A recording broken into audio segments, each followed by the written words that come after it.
नीलम दिशा हमर नमस्कार दर्शक लोकन ए चैनल का सब्सक्राइब करवा के लेल लाल बटन का दबाओ आ तकर बाद घंटी पर क्लिक क के नव नव मैथिली गीतक आनंद उठाओ।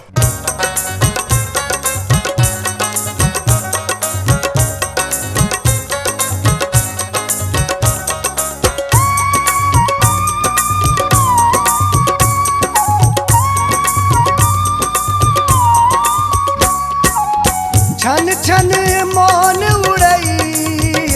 पिया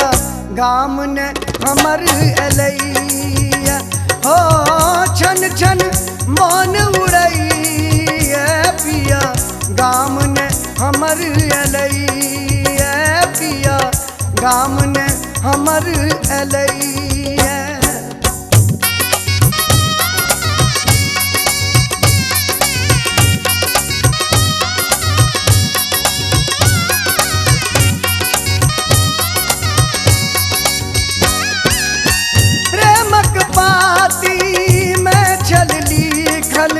सालक अंत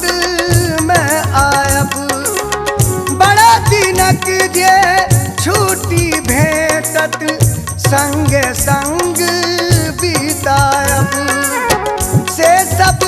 मन पड़ई पिया गाम ने हमर एलैया पिया गाम ने हमर एलैया।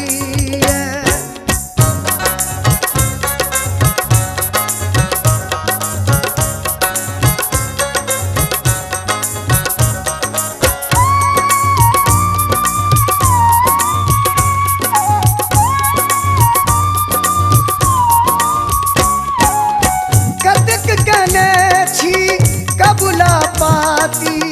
हे कमला तोरा देव पाती हे बाबा गिठ जोड़बा पूजा ब्रह्म देव तोरा हम लाठी नबका साल बितई पिया गाम ने हमर एलैया पिया गाम ने हमर एलैया।